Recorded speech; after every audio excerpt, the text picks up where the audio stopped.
नई विफाकी काबीना कुछ देर बाद हल्फ उठाएगी। हल्फबर्दारी की तकरीब ऐवान सदर में होगी। काबीना का पहला इजलास 11:30 बजे होगा। एहसन इकबाल, ख्वाजा आसिफ, इसहाक डार, साद रफीक, मरियम औरंगजेब, अब्दुर्रहमान कांजू और जुनैद अनवर को जिम्मेदारियां मिलने का इम्कान। खुर्रम दस्तगीर, परवेज मलिक, तारिक फजल, तायरा अफजल ताडर और राना तनवीर की शमूलियत का इम्कान। ख्वाजा आसिफ को वजीर खारिजा, इसहाक डार को दोबारा वजीर खजाना, खुर्रम दस्तगीर वजीर दिफा, एहसन इकबाल वजीर दाखिला और मुशाहिदुल्लाह को मौसमियाती तब्दीली की वजारत मिलने का इम्कान। चौधरी निसार नई काबीना का हिस्सा नहीं है।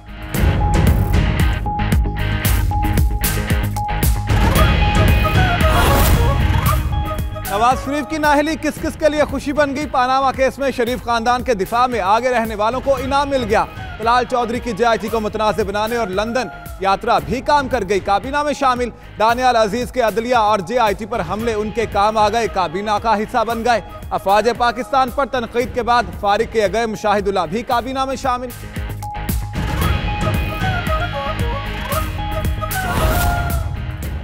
अमेरिका की वज़ीर-ए-आज़म शाहिद खाकान अब्बासी को ओहदा संभालने पर मुबारकबाद। तर्जुमान महकमा खारजा का कहना है कि शाहिद खाकान अब्बासी के साथ बाहमी मुफादात के मामलात पर मिलकर काम करेंगे।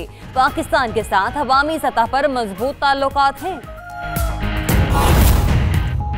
हसास इदारों और अदलिया के खिलाफ साजिश के तहत मुनद्दम मुहिम शुरू। इस्टेब्लिशमेंट मुखालिफ 3 अरकान असम्बली और नॉन लीगी मीडिया सेल की अहम शख्सियत पेश। हसास इदारों ने फंडिंग और हिदायत के सोर्स का पता चला लिया। रिपोर्ट आला हुकाम को अरसाल, खुसूसी रिपोर्ट रोजनामा 92 न्यूज में शामिल।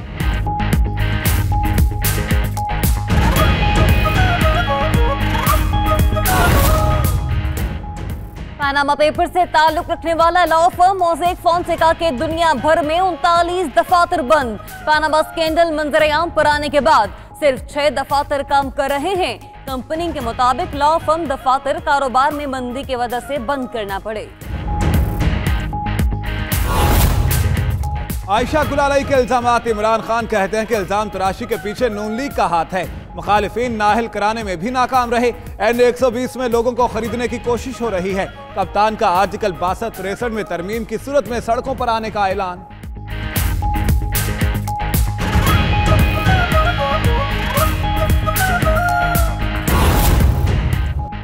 तहरीक इंसाफ के तर्जुमान नईम उल हक का कहना है कि आयशा गुलालाई को शादी की कोई पेशकश नहीं की। आयशा गुलालाई ने खुद भी तस्लीम किया कि शादी की पेशकश नहीं हुई। नईम उल हक की ट्वीट। साबिक वज़ीर-ए-आज़म की साहिबजादी का मीडिया सेल इस्लामाबाद से लाहौर मुंतकिल। सिविल और खुफिया इदारों की मुआवनत हासिल। मालूमात इकट्ठा करने के लिए ग्रुप कायम। अहम इंकिशाफ पर मबनी रिपोर्ट रोजनामा 92 न्यूज का हिस्सा।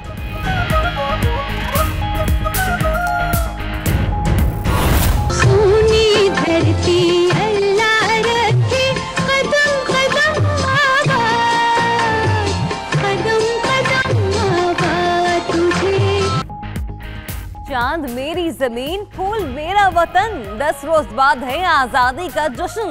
अर्ज़ पाकिस्तान से मोहब्बत के इजहार के लिए पाकिस्तानियों की तैयारियां जारी। गलियां मोहल्ले सजने लगे, जश्न के प्लान बनने लगे। सब जिलानी परचमों के नजारों, पाकिस्तान जिंदाबाद के नारों ने समा बांध दिया। बच्चों को भी 14 अगस्त का इंतजार। छोटी दुनिया बड़ा जश्न मनाने के लिए बेकरार।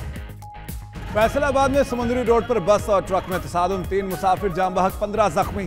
THQ अस्पताल समुद्री मुंतकिल। हादसे का शिकार होने वाली बस मुल्तान से फैसलाबाद जा रही थी।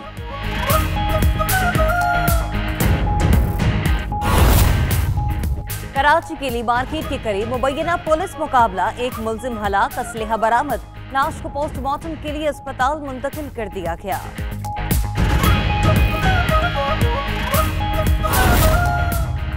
दरियाए सिंध में दरमियाने दर्जे का सैलाब। लिया के नशेबी इलाकों में सैकड़ों एकड़ पर खड़ी फसलों और दर्जनों बस्तियों में पानी दाखिल। शहरियों को मुश्किलात का सामना।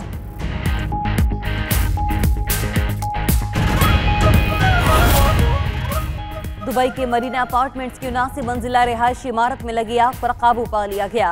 कूलिंग का अमल जारी, कोई जानी नुकसान नहीं हुआ। उधर जापान के दारुल हुकूमत टोक्यो में दुनिया की सबसे बड़ी मछली मंडी में आग भड़क उठी। कई घंटों बाद आग पर काबू पा लिया गया।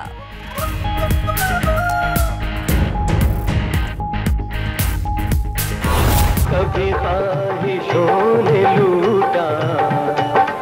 कभी बेबसी ने मारा। जो गाया कमाल गाया, सुर ऐसे बिखेरे के हर कोई सरधने आवाज की चाशनी से सैकड़ों गीतों को अमर करने वाले अखलाक अहमद को दुनिया से गाए 18 बरस बीत गए। सुरों का जादू आज भी बरकरार, नामवर गुलकार के चाहने वाले आज उनकी बरसी मना रहे हैं।